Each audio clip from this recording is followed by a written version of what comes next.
Hello, and welcome to Slate Money, your guide to the business and finance news of the week. I'm Felix Salmon, and I'm joined by Elizabeth Spires of the New York Times right here in the Slate Money studio.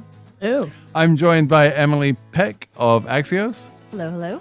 We are going to talk about meme stocks. Remember meme stocks from 2021? They're back. We are memeing again, people. YOLO, jump in, make lots of money, buy Krispy Kreme stock instead of Krispy Kreme donuts. You might go bust, but at least won't get fat.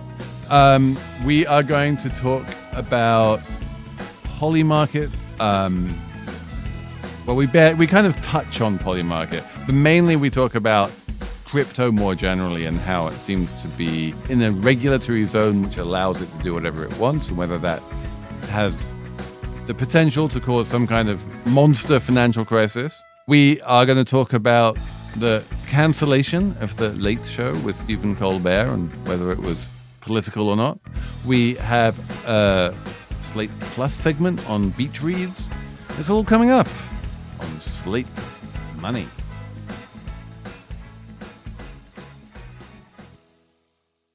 The 7-seat Volvo EX90 is a car made for finding tranquility in midtown traffic, with a serene Scandinavian interior.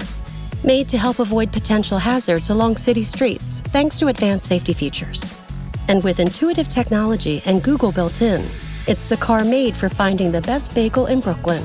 The fully electric Volvo EX90 is perfect for New York. Visit volvocars.com/US to learn more. Google is a trademark of Google LLC. This message is brought to you by Apple Card. Apple Card takes privacy seriously. It's your card, your info, your business. So if your credit card isn't Apple Card, maybe it should be.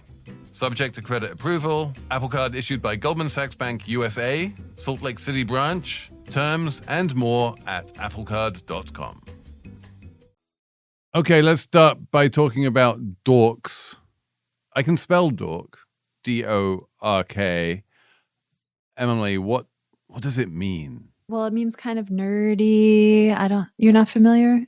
No, it means it's an acronym and it stands for 4 different stocks. Okay. D stands for the Krispy Kreme stock, which is their ticker symbol is DNUT. Donut, get it? O is for Open Door Technologies, a real estate company that will buy your house from you. The R is Rocket Companies, which is a mortgage platform. And the K is for Kohl's. Kohl's Cash, anyone? Department store, always doing perennially badly. That's DORK. These are the 4 sort of new meme stocks of the week. They the 4 went horsemen up a lot. of the meme stock apocalypse. Yes. They're not the only ones, but they make the best acronym, DORK, which I saw on Sherwood and thought was fun. It is fun. And the leader of these 4 horsemen is clearly Open Door, a company that was left for dead after it suffered a double whammy of not only did it lose money on every house it bought, or on average it lost money on every house it bought, but also it wasn't buying any houses because, as we all know, no one's buying and selling houses right now because interest rates are too high and everyone is locked into their 3% mortgages. So it hasn't made a profit in living memory. Its stock was languishing at about 50 cents. It was about to get delisted from the Russell 2000, and that was part of the short thesis in the stock, which was that when it lost its inclusion in the Russell 2000, it would need to get sold by all of those fund managers who index the Russell 2000. And on top of that, there was talk that it might have to get delisted from the NASDAQ stock exchange and not even be a properly listed stock at all because its share price was under $1. And so they were talking about doing something called a reverse share split.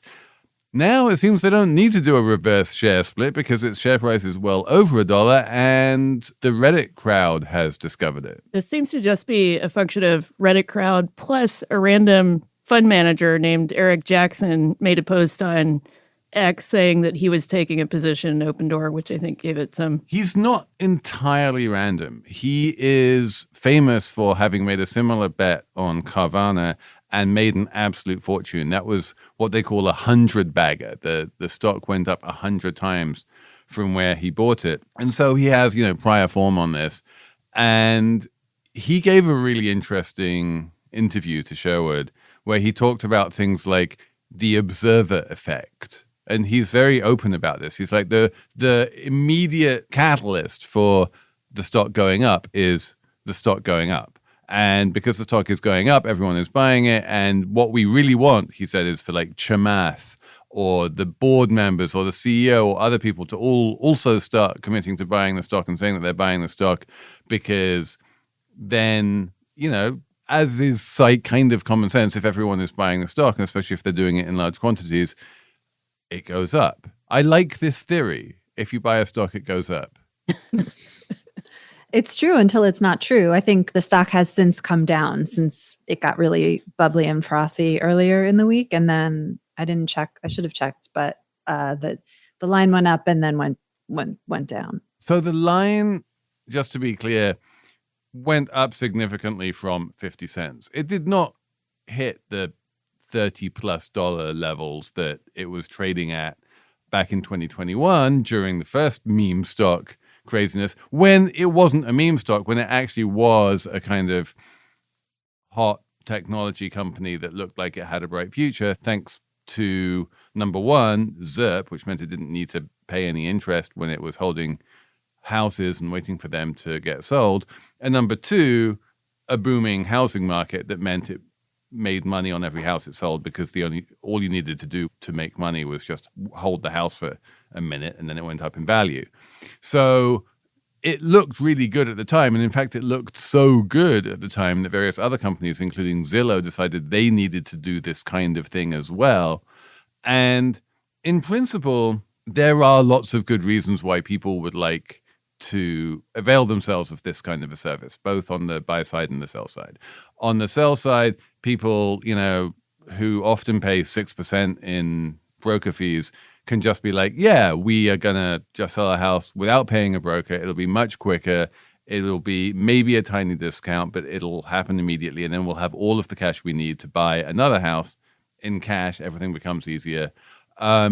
On the sell side, you have big companies like Blackstone who want to build up portfolios of houses that they can rent out and have a nice income stream from. And trying to do that one at a time is very hard. But if you just go along to Opendoor and say, do you have a job lot of 20,000 homes you can sell me?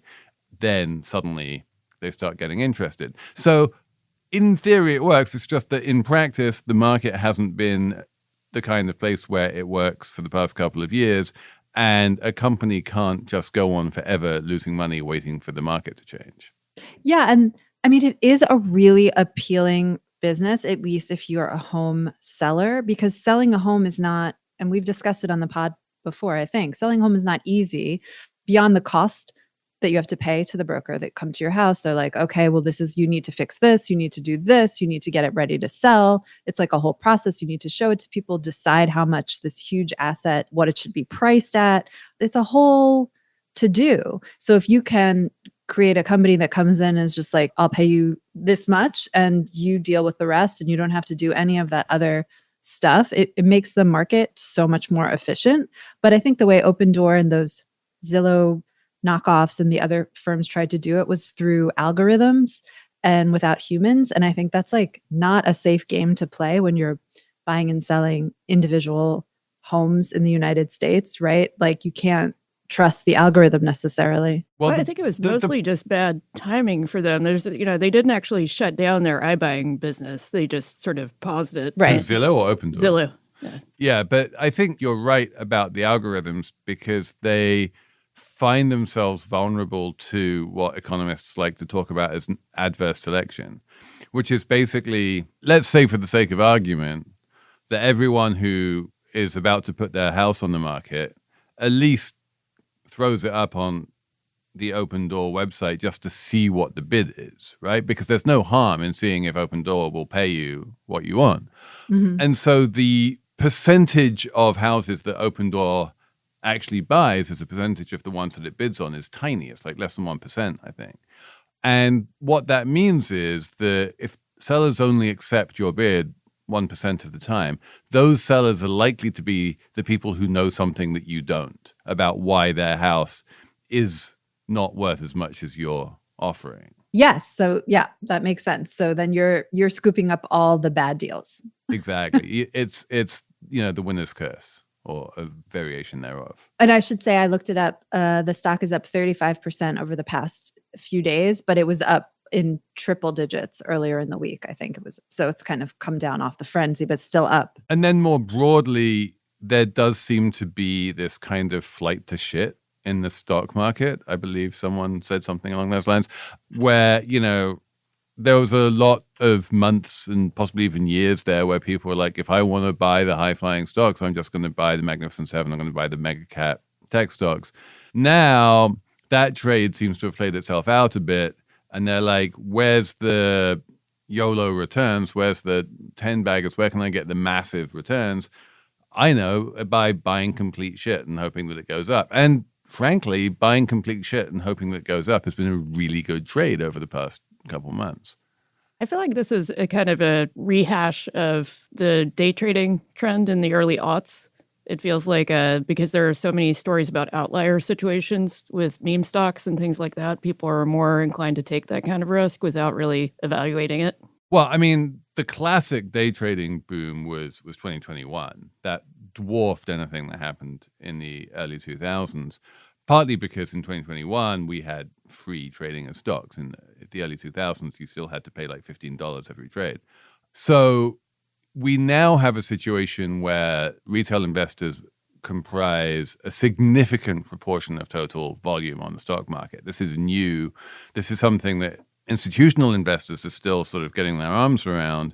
And it's something that they often forget when they do things like short open door because it's about to drop out of the Russell 2000. They don't think to themselves, I'm at risk of a Reddit instigated short squeeze. But they are. If you're Eric Jackson and you are taking a position in open door because you do on some level believe in the fundamentals, is it good for you or bad for you that a bunch of retailer investors are flooding to the stock? Spectacular. It is all your wildest dreams coming true.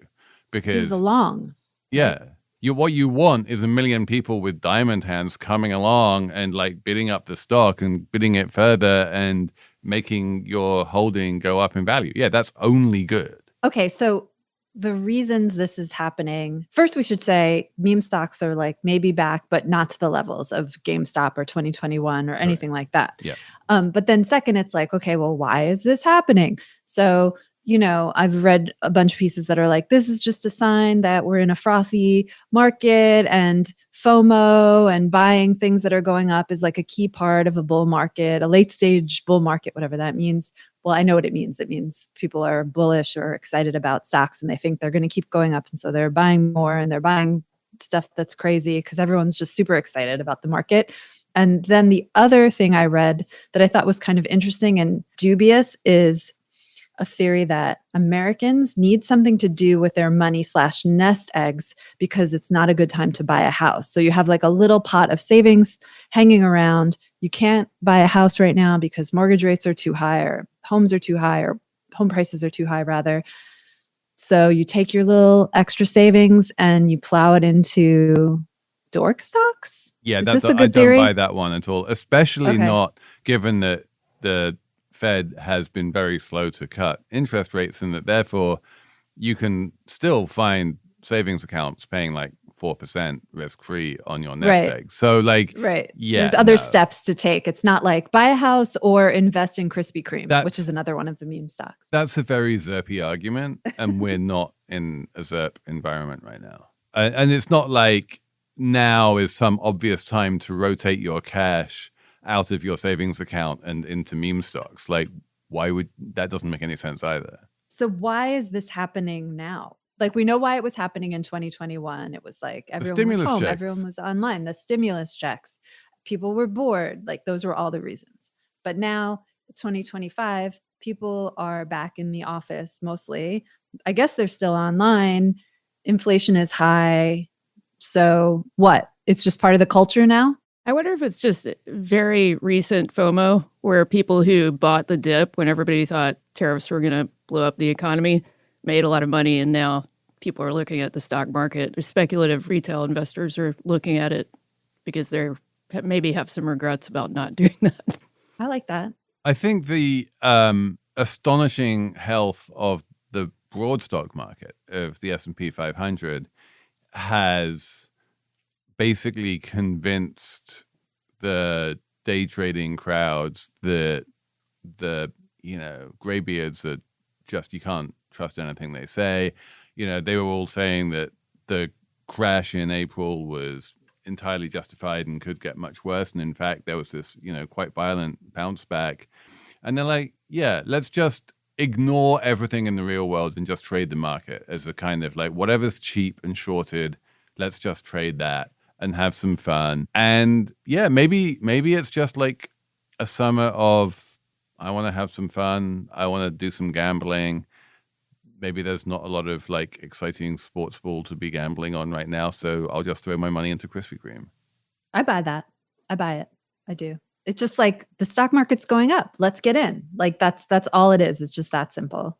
And nothing Trump can do can stop it. So screw it. Let's do it. That's the important question, right? Which is that Trump has claimed that a whole slew of tariffs are going to go into effect on August the 1st.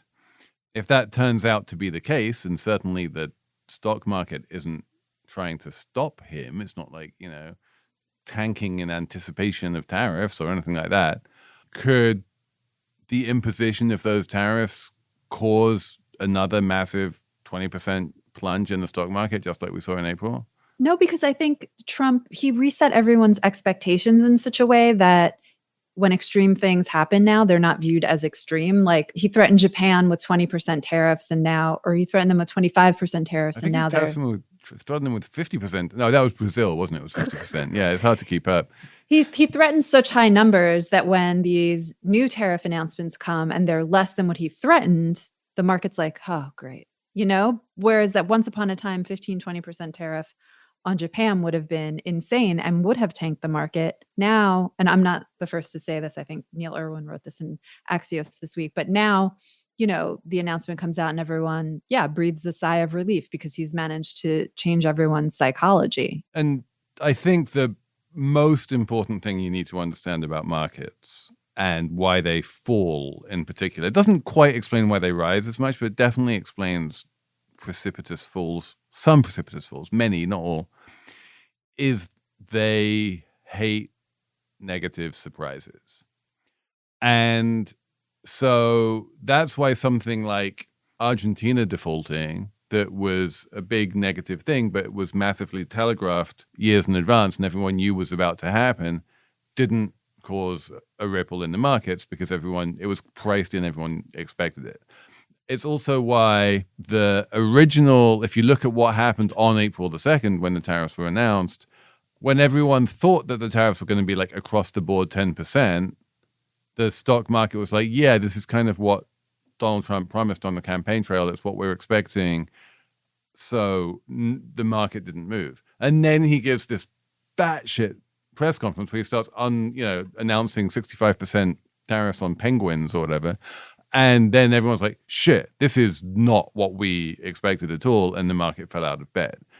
At this point, no one is expecting nothing. It's not like a complete taco is priced in. It's just people have managed to get used to the idea that tariffs are going to be part of what happens and that the United States government is going to go around in circles and move the tariffs up and move the tariffs down, and people are going to get hurt and people are going to lose money and make money. And eventually we'll come out the other end of the second Trump administration in 3.5 years' time, and we will be in a place that, may be better or worse than we are right now. But it doesn't feel existential, especially to the stock market, because stocks, remember, people complain about how short term they are, but they are permanent capital. And, most of the earnings that are priced into share prices are 4, 5, 10, 20, 30 years in the future. So what happens over the next year with tariff chaos shouldn't necessarily be a massive driver of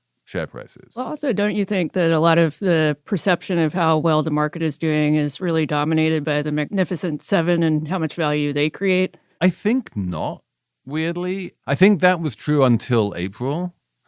But one of the interesting things about the market rally post April 2nd is that it has not been led by the Magnificent Seven. And in fact, you are seeing a whole bunch of, shit stocks like Krispy Kreme and Opendoor that are driving a lot of the gains. Now, it hasn't been the meme stocks up until now, but there has been this kind of phenomenon over the last couple of months that the sort of, call it, S&P 493, all of the S&P 500 that isn't the Magnificent Seven, has actually been sort of outperforming and doing quite well. And the thing that people were worried about when people complained about stock market concentration was if those Magnificent Seven implode, then that will take the entire stock market down with it. What actually happened was that the other 493 stocks, like the rest of the stock market, started slowly getting re-rated up to those levels. And that has been really what has kept the S&P 500 hitting new all-time highs.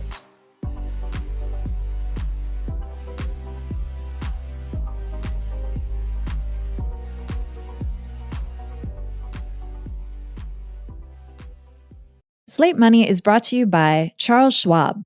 Decisions made in Washington can affect your portfolio every day. But what policy changes should investors be watching? Listen to Washington Wise, an original podcast for investors from Charles Schwab, to hear the stories making news in Washington right now. Host Mike Townsend, Charles Schwab's managing director for legislative and regulatory affairs, takes a nonpartisan look at the stories that matter most to investors, including policy initiatives for retirement savings, taxes and trade, inflation concerns, the Federal Reserve, and how regulatory developments can affect companies, sectors, and even the entire market. Mike and his guests offer their perspective on how policy changes could affect what you do with your portfolio. Download the latest episode and follow at schwab.com/WashingtonWise or wherever you listen. Slate Money is sponsored this week by OpenPhone. If you're running a business, you know every customer conversation matters. Whether you're a one-person operation or whether you have a large team that needs better collaboration tools, OpenPhone is the #1 business phone system that streamlines and scales your customer communications. OpenPhone works through an app on your phone or computer, and your team can share one number and collaborate on customer calls and texts like a shared inbox. That way, any teammate can pick up right where the last person left off, keeping response times faster than ever.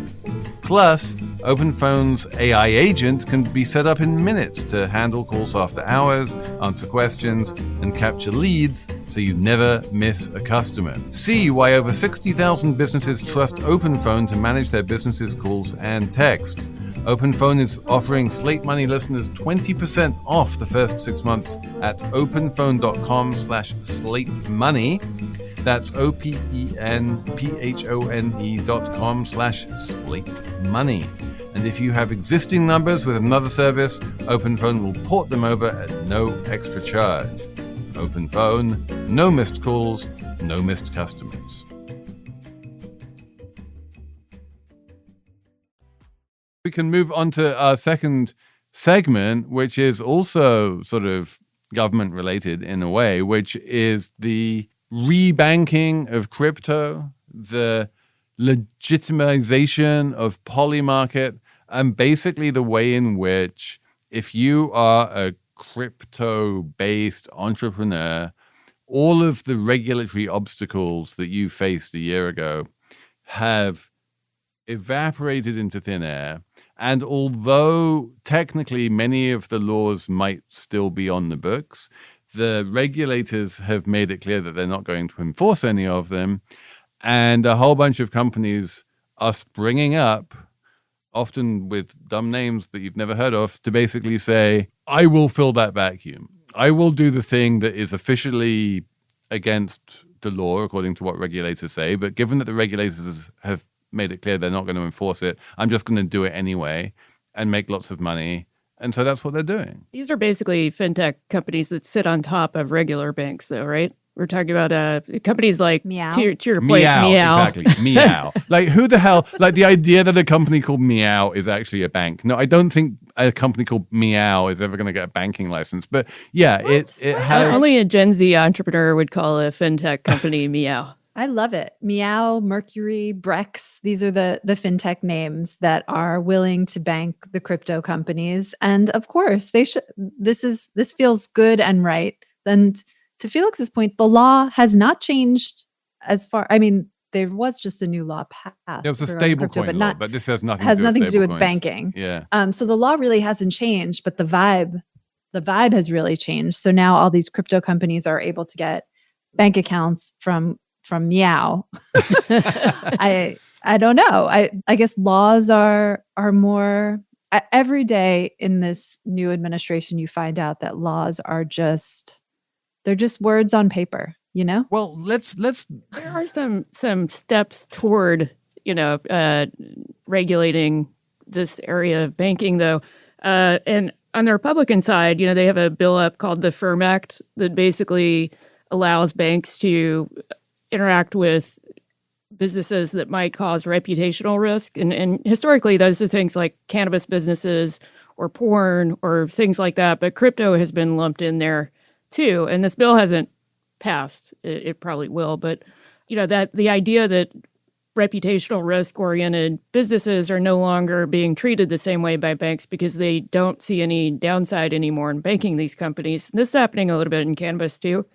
I think is I feel like the reason why banks, like big established normal banks, not banks called Meow, don't bank crypto companies and don't bank cannabis companies has absolutely nothing to do with we are worried about our reputation if it comes out that we're banking those people. Well, now, it is it's term of art, reputational risk, not colloquially, like we are worried about our brand. It's a term of art for a certain kind of risk that's built into a business that isn't fully regulated or is parts of it are considered illegal. I don't mean it in the colloquial sense. Well, so let's just be clear about how we mean it, because that does explain why banks don't bank like firearms companies, for instance. They're like, we don't want to be associated with those people. With cannabis, the reason they don't do it is because dealing in cannabis is illegal under federal law. And if you're a bank, you don't want to bank companies who do illegal things. Like that is pretty high up there on the list of don'ts that you get taught in your first day at, banking regulator school. With crypto, it's not so much that it's illegal, but it's that there has been a huge amount of illegal activity in the crypto world, as we know. There has been a lot of fraud. There's been a lot of money laundering. There has been, people taking out hits on other people and, all manner of stuff. And as a result Wait, I'm sorry, people taking out hits on other people? Did he just say that? Silk Road. Silk Road. Yeah, that's what, okay. Who didn't he just get pardoned? The Silk Road guy? Didn't Trump just pardon him? I can't remember. This was back when everyone thought that Bitcoin transactions were anonymous. Haha. But in any case, it is impossible to go a week without reading about another crypto scam somewhere. True. So there is a lot of bad shit, to use the technical term, that goes on in the crypto world. And as a result of that, what the regulators say is, if you want to bank a crypto company, fine, but do this thing called EDD, enhanced due diligence. Make sure that this company is genuinely legit, and then if you do the EDD and they turn out to be genuinely legit, then by all means go ahead and bank them. The problem is that banking a crypto company is not a massively profitable business to be in, while doing enhanced due diligence on a company is a very expensive thing to do, so you don't get paid back for all of that investment you make in the EDD from the profits on the checking account. So you just kind of say no. And what historically happened, and this long predates Trump, is that there was one bank in particular that was like, we will do the EDD, we will bring you onto our platform, we will take all of that risk with the regulators, and we will bank you, even if no one else will. That bank was called Silvergate, and it went bust in May 2023 when we had that little banking crisis. And one of the things that transpired in the wake of Silvergate going bust was that for all that it claimed to be doing enhanced due diligence on all of its customers, it really wasn't. And it was really just taking absolutely anyone and allowing clear fraud to happen under its nose. Silvergate was a multi-billion-dollar bank, listed bank on the stock exchange with a huge market cap and a really relatively good reputation. It wasn't meow, right?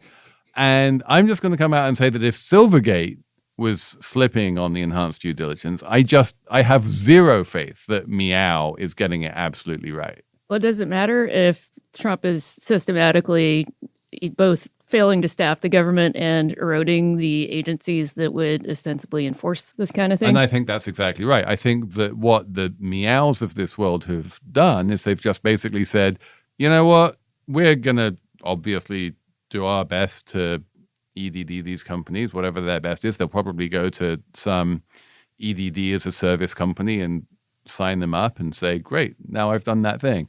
And if things slip, they have made the bet that the regulators aren't going to come down on them like a ton of bricks, because the regulators have made it very clear that they love crypto everything and that they want to encourage it rather than crush it. I just imagine that they came up with the name Meow while a couple of 30, late 20-something entrepreneurs were in a room completely stoned. And so I sort of imagine them responding to regulators in much the same fashion, where it's like, yeah, sure. We'll do extra due diligence here. We got it. We can handle it. One question I had, Felix, this Wired story is why we're talking about this. The great crypto rebanking has begun. They start their story off with an anecdote because they have word count available to them as and also writers. They probably went to journalism school and were taught that anecdotal leads are a lovely thing to have. So their lead anecdote is about a crypto entrepreneur called Azim Khan. And it says he had just raised $19 million for his startup, Morph. So not Meow, but also starts with an M, Morph, and needed somewhere to keep it. So my question is, literally, so what, he had a $19 million in checks and he needed somewhere to keep it? I don't really understand the anecdote, actually. What is that? How seed funding works? You get a check or something or a promise, and then you have to go find a bank, and then you take the money. I just don't understand. Have a bank. So historically speaking, $19 million sounds to me like a Series A, right? Okay. Yeah, sure. And historically speaking, when you do a Series A, what you do is you get a Silicon Valley law firm, Wilson Sonsini or someone like that, and they will put together the term sheet and they'll send it out to all of the VCs, and the VCs will sign the what's-its. And as part of that whole, and then the VCs will be like, I'm not just here to write a check. I'm here to help you every step of the way. Right. And they're like, well, one of the things you do, say the VCs, one of the ways we add value is I will introduce you to my friend Fred at Silicon Valley Bank, and he's really good at banking people like you. And so let me set you up with him, and he will look after you. And so you open up a bank account with Silicon Valley Bank because because you've been introduced to them by the VCs. And then the VCs just wire all of their money straight into your SVB bank account. Post SVB implosion, things have got a little bit messier. And so, you need a bank account for them to wire money into. And if you don't have a bank account for them to wire money into, various different possibilities present themselves. One of them, which is what Sam Bankman-Fried did, was basically just open up bank accounts under his own name, just personal bank accounts, to just say, pay me the money. And everyone was like, You're a genius, of course, I'll just pay you. You're trustworthy. We trust you, Sam. What could go wrong? But another thing you can do is just have the whole thing in sort of limbo, where it's just one wire transfer away from closing, and you're just awaiting, a routing number basically for the money to go into before it officially closes. So what Felix is describing is exactly how I ended up with an SVB account. I was dealing with a billionaire tech guy who introduced us to Wilson Sonsini, who then set up our SVB account. But if you didn't have an account to wire that the money into, I think another route is that people will just create accounts in the Caymans or whatever. It makes it still much harder to do business in the U.S. in terms of just everyday operations and paying vendors. But I think that is the route that a lot of crypto entrepreneurs have gone. What crypto? That's what it said in the piece too. Yeah, Switzerland and the Caymans. Yeah, what crypto entrepreneurs do And crypto entrepreneurs often do weird like projects that don't involve old-fashioned raising equity. But when they do old-fashioned raising equity and they're raising money like this, often they're just like, well, send me stable coins. Send me $17 million in Tether or USDC or something, and that will do it. And then they can just hold those stable coins in their crypto wallet, and that serves the same purpose. And so long as most of what they're doing is in the cryptoverse rather than in the real world, it works. It's a little bit harder for making payroll, but then again, if your employees are all, crypto true believers, you can be like, we will pay you in stable coins, and then leave it up to you to convert those stable coins into dollars. Well, another thing, though, is if you're taking venture money from large VCs, they typically want you to keep the cash in, interest-bearing accounts, things that are a little bit stable coins pay 4% now, or so I'm told. It's all part of the crazy reason why Coinbase seems to be making more money off USDC than Circle is. Does seem like, so this great crypto rebanking is happening because fintechs and these smaller banks that the fintechs use are less worried about getting in trouble, and, they'll do what they can maybe for their EDD. So it's like deregulation by benign neglect. And it's not just happening in crypto with rebanking, which you could argue is like a good thing or whatever, but it's happening like across the financial industry, this push for deregulation, either by benign neglect or by like firing or pushing out all the regulators. Which you might call malign neglect. Malign neglect, yeah. It just seems like we've been down this road before. Like when you deregulate too much, things get out of hand pretty quickly in the finance industry. And are you old enough to remember Graham Leach-Bliley? No. That was the too young. Big deregulatory push under Clinton. Yes. Oh, yes. Talk about that. Go. Which was spearheaded by friend of the pod, Larry Summers, and which ultimately, in large part, led to the 2008 financial crisis, because it deregulated a whole bunch of financial activity to the point at which everyone took way too much risk and everything wound up blowing up. So, yeah, I think the financial world in general is highly attuned to the risks of too much deregulation. Attuned, but not where, like, there's excitement. I see the press releases, from the banking industry trade groups, and they're super excited about it. They like it, and this is a very interesting question, which is there a real risk that the current wave of deregulation that's surrounding crypto and is spilling over into other things will end up having a similar, blow up effect like Graham Leach-Bliley did?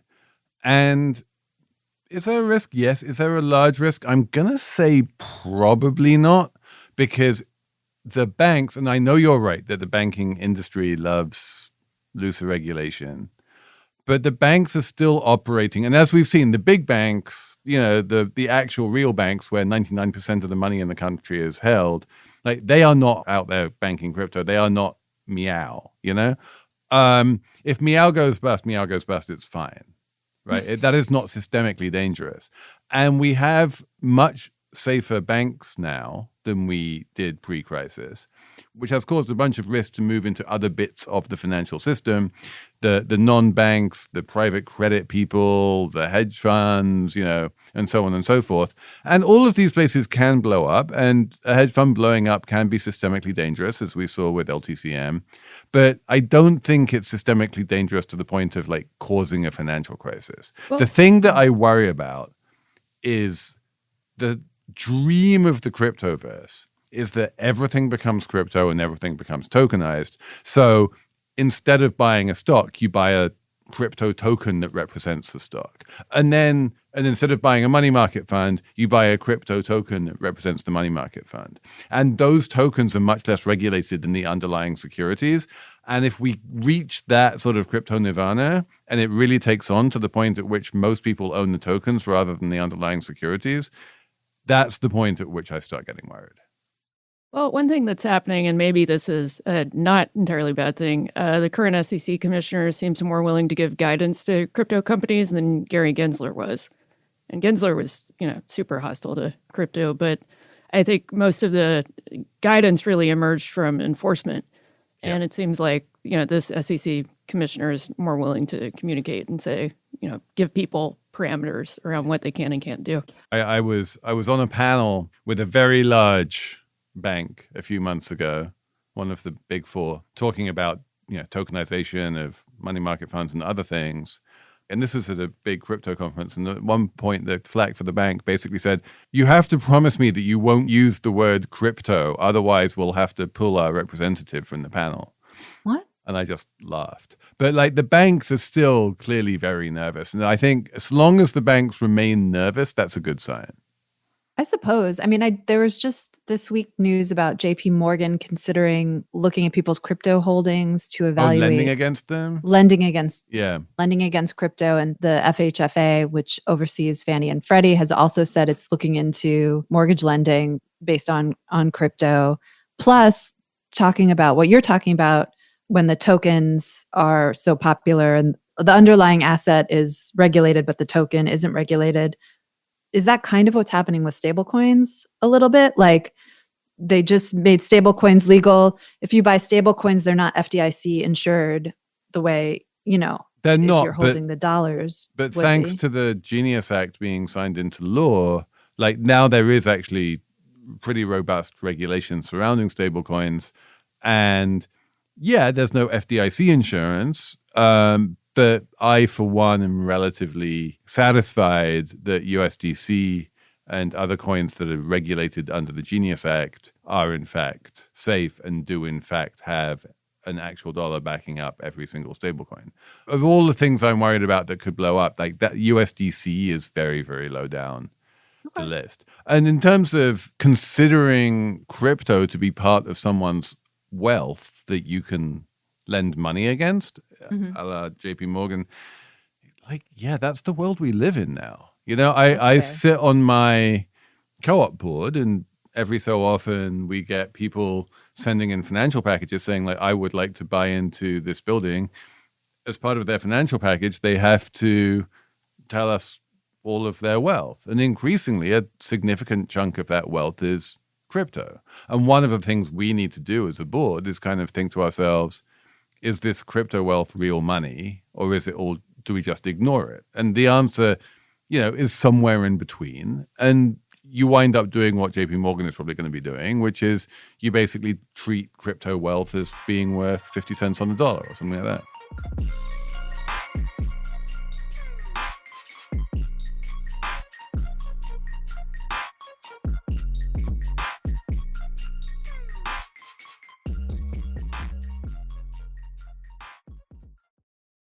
This message is brought to you by Apple Card.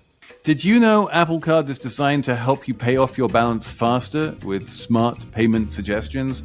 And because fees don't help you, Apple Card doesn't have any. So if your credit card isn't Apple Card, maybe it should be. Subject to credit approval, Apple Card issued by Goldman Sachs Bank USA, Salt Lake City branch. Variable APRs range from 18.24% to 28.49% based on creditworthiness. Rates as of July 1, 2025. Terms and more at applecard.com. Slate Money is sponsored this week by Upwork. If you're running a business right now, you already know it's hard. Budgets are tight, hiring is frozen, economic uncertainty is just the background. The good news is that Upwork is helping small businesses do more with less.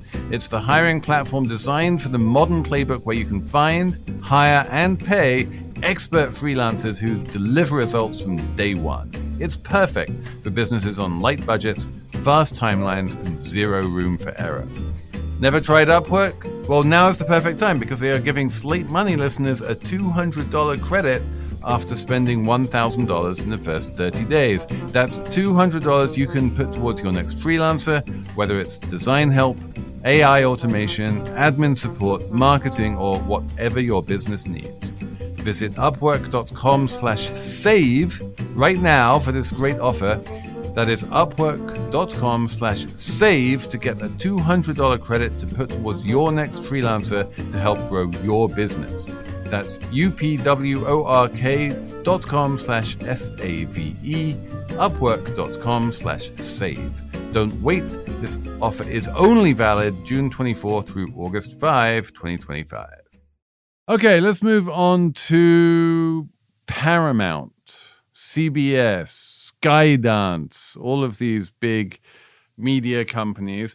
The news of the week, Elizabeth, is that someone somewhere, technically the head of CBS, because Skydance still doesn't control CBS, decided that this season will be the last season of The Late Show that is currently hosted by Stephen Colbert, and that it is losing too much money. It's losing $40 million a year or so, we're told, and bye-bye Late Show.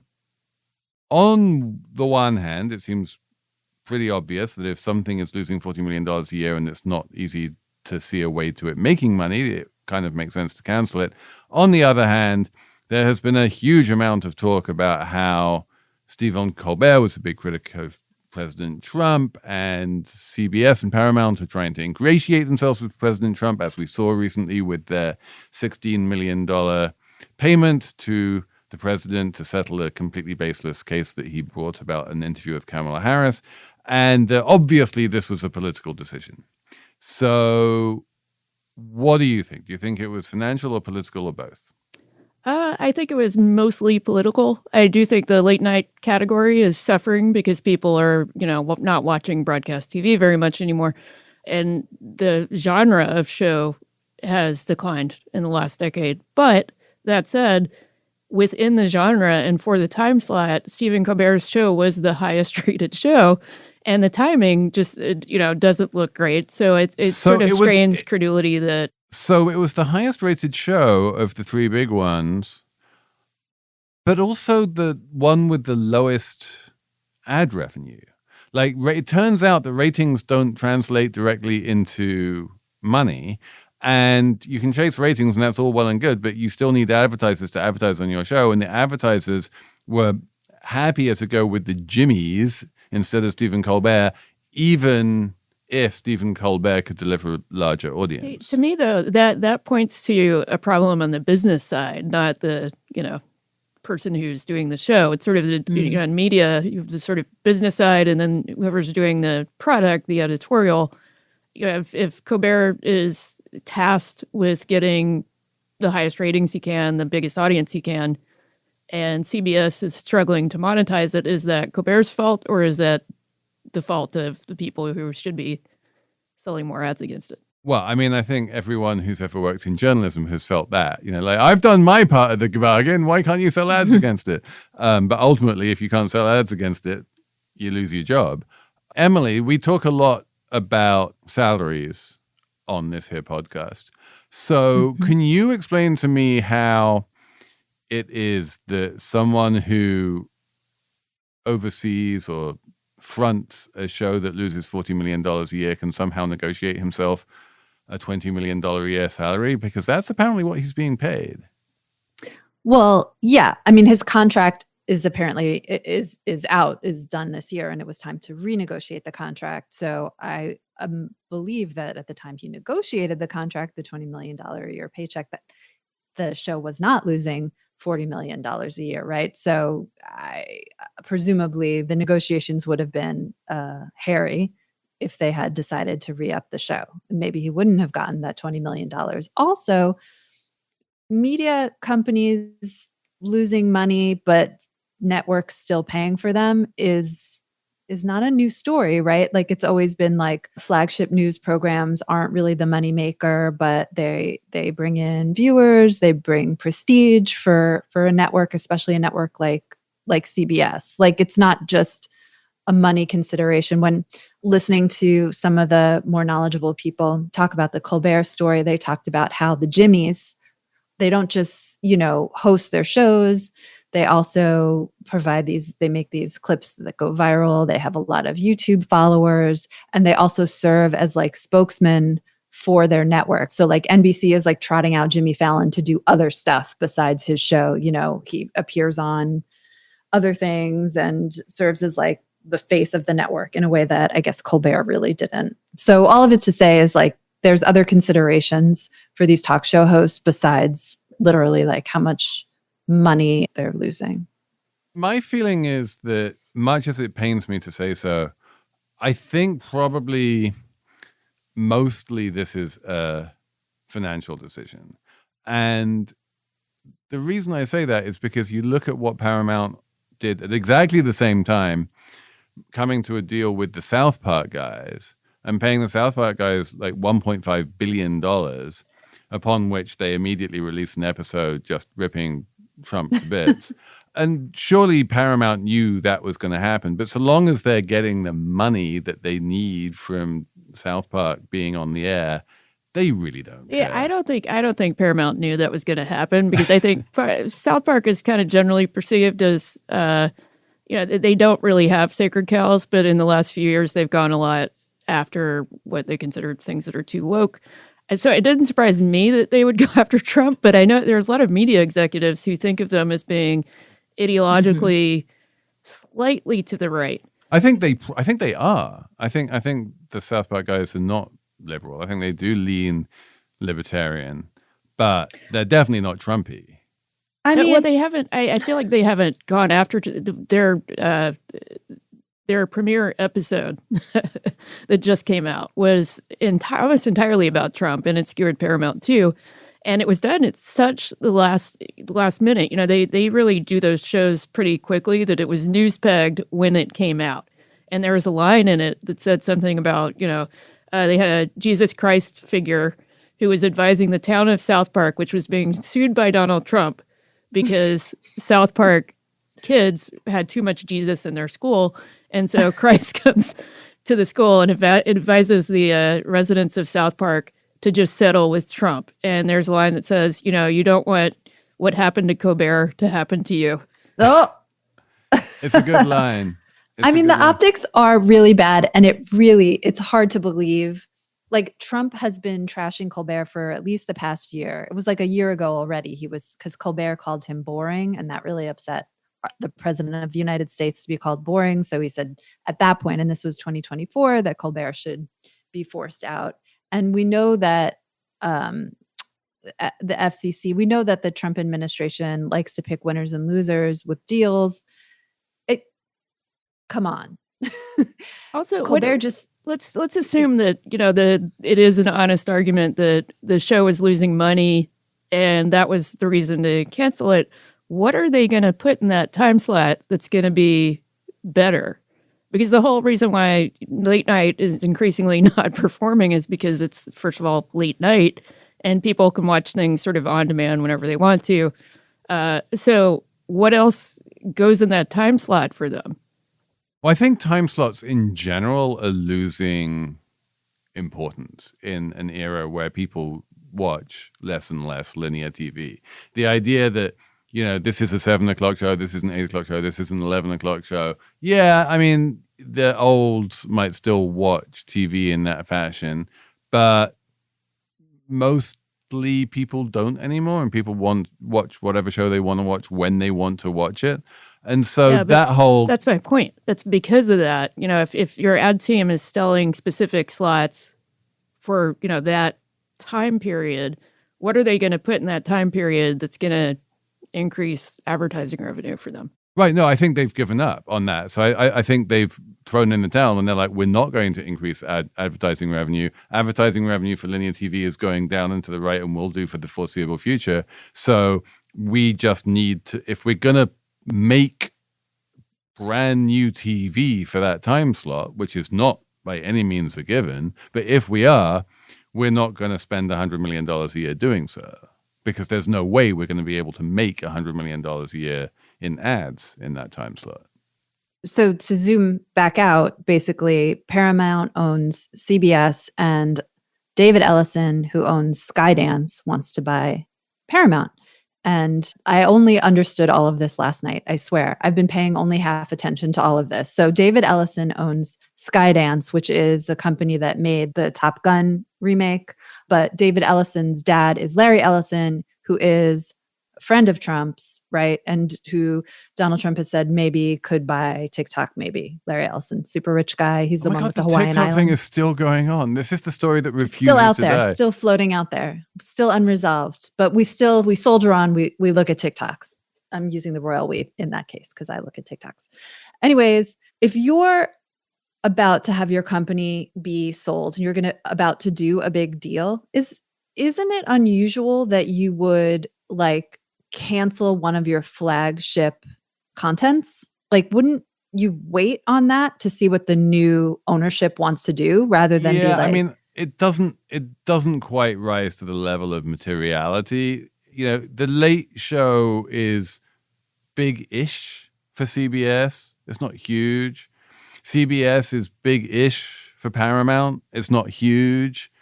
So if you're selling Paramount to Skydance, then, you know, it's a big-ish part of the company. And I think you can get away with doing the cancellation. The Allison angle is interesting, though. And by all accounts, he was not consulted on this decision because he doesn't own or control. David Ellison wasn't consulted. Mm-hmm. He said the deal hasn't closed, so he can't tell anyone what to do, and he wasn't asked because that would actually be illegal for various different reasons. But he's already started musing about what he will do with CBS in the probable eventuality that he ends up buying it. And one of the musings that we've been reading about this week, hey, guess what? We're the Business and Finance News of the Week. We get to talk about this. Is that he might buy the Free Press for $200 million and install Barry Weiss as some kind of editorial gadfly, making sure that CBS doesn't get too woke.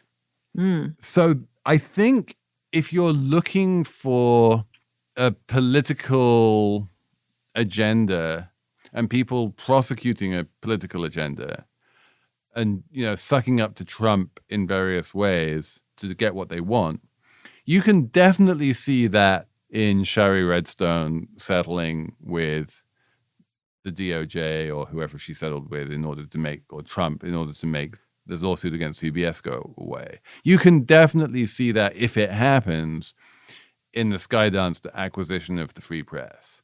And it's very natural in the wake of those two things or in the vicinity of those two things to say, well, canceling Colbert is a little bit like that, though, so that's obviously a political decision too. And I'm not saying that it's clearly not, but I do think that if they did want to make it political, they wouldn't have it continue until May. They would just like kill it tonight. Both things can be true, right? Like they may have wanted to cancel Colbert. His contract was expiring. He was losing money, and they're like, "We're gonna do this." And then it's like, oh, and we got to show the Trump administration, who can kill this deal if they don't like it, we get to show them that we are getting rid of someone they don't like. It's just like an extra bonus. And CBS has to be savvy enough to understand what the optics were going to be. Like on Colbert's show, just days before he got canceled, he called that 60 Minutes settlement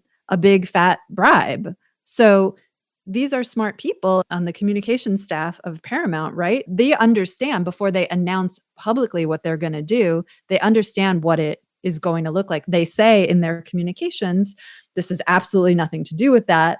Definitely nothing. This is about money. Like, believe us, please believe us. But I mean, the perception was going to be there. They had to know that. They did it anyway. If they really cared about that perception, maybe they would have waited a couple of months after. I think that's right. And I think that probably at the margin, the perception that this is a political decision is not actually bad for them. No, that's right. I don't think they actually care that much about the perception because, you know, if they are doing it to sort of please Trump, then the perception was some like slight, you know. They want the perception, actually. If Trump ends up thinking that they did that to please him, then so much the better. That's just icing on the cake. That's like the playbook for, you know, dealing with the administration. I have a story about this. I think that's coming out later this week. But like the playbook for companies is like, do things that you think the administration's going to like where possible. credit them with it. Where not possible, at least do things that the administration's going to like. Look for ways to give them wins. This would be a perfect way to give them a win. It's a thing you were going to do anyway, and you know that they're going to like it, you know? I think that's probably right. I think the fact that there was a political valence to this decision probably only made the decision easier to make.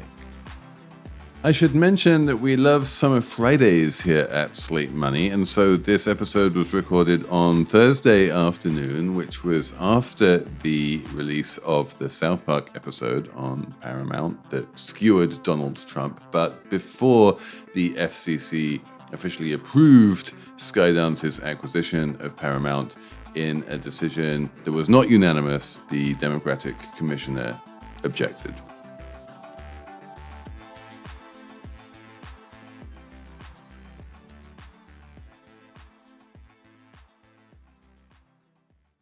Slate Money is sponsored this week by Business Wars, which is a podcast from Wondery. You will remember, perhaps if you're old like me, a time before the internet, or when the internet was just young and AOL brought America online with email and instant messenger. There was a movie called You've Got Mail. By 2000, AOL was so powerful, it managed to buy a media giant called Time Warner. This was supposed to be a deal that brought digital society into the future, but instead it became one of the biggest corporate disasters in the history of capitalism. So what went wrong? Was it culture clashes? The dot-com crash? Was it something deeper? Business Wars gives you a front row seat to the biggest moments in business, because when your flight perks disappear, or your favorite restaurant chain goes bankrupt, or tech reshapes everything overnight, there's always a deeper story behind the headlines. Follow Business Wars on the Wondery app or wherever you get your podcasts. You can binge all the episodes of Business Wars, the AOL Time Warner disaster, early and ad-free right now on Wondery Plus. We should have a numbers round, and I'm gonna launch straight in with my 200 million number because it segues nicely from what we were just talking about. 200 million is the number of dollars that Columbia University is paying the Trump administration to make all of the anti-Columbia meshuggahs go away. On the face of it, it's not a terrible deal for Columbia. They get their $1.4 billion per year in various pieces of federal funding back. They get to retain academic freedom in terms of appointments and publishing and stuff like that. They only have to pay the $200 million over 3 years. Friend of the pod, Larry Summers, thought it was a good deal. So obviously this was great, right? Like, so far, caving to Trump has not really bought anybody anything. You know, Columbia caved to him initially on student protests, and then he doubled down on them. Like, I don't, you know, I feel like he might come back again and say, actually, you need to do more, or I'm yanking your funding again. Yeah. I mean, that is absolutely possible. I would probably take the under. I feel like at this point he's had his fight with Columbia and he's going to move on. But Emily, what do you think? Yeah, I think that probably the administration's moving on. It's very much mission accomplished. Like, they've brought universities to heel. Colleges, universities are going to think twice about doing diversity programs, about just about all the things. Allowing protests, making public statements about diversity-related subjects, all of that. Like, that's all. The message has been sent and the chill has been chilled. The sector has been chilled. And inevitably, we're going to see a series of similar settlements from, who else is on the list? Johns Hopkins, Harvard, obviously. Harvard. Yeah. It's just going to be like, you know, the bank fines after the financial crisis. You know, they'll just kind of go down the list, tick, tick, tick. You pay this much, you pay that much. And it does seem to be that if you go first, you pay a lower fine. I would expect that Harvard, if and when it settles, will pay more than 200 million. Yeah, that makes sense. Elizabeth, what's your number? My number is 50, and that's pounds. Ooh. And this was as in British pounds or yes, pounds of weight? British pounds. British pounds. There's a company called Jet2 Holidays, which is Britain's largest tour operator, that had an ad about this time last year, maybe like a little bit further back, where they offered £50 off of a specific deal package. And this ad didn't go anywhere. It sort of did what the ad was supposed to do, but nobody was really talking about it. And now the TikTokers have revived the audio for this ad, which has a woman saying, "Nothing beats a Jet2 holiday." And they're basically running that audio over disastrous scenes. Like there was one where the New York City subway platform was flooding last week. 28th Street 1 train platform. Yeah, apparently that's where Jet2 will send you.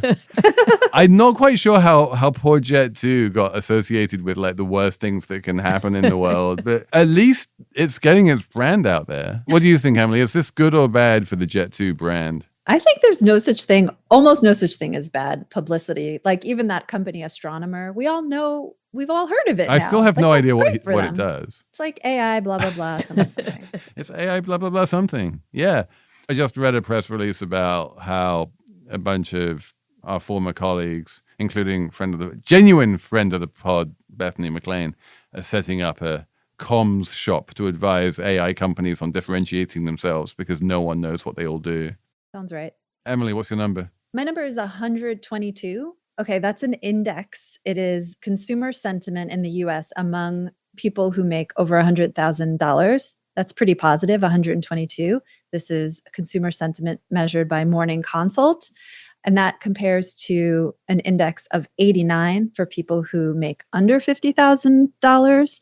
So the gap between them is almost 33 points. It is blowing out, as they say, because high income people are feeling really good lately because of what we talked about. The stock market's doing great, and that makes people feel really good, have money in the stock market.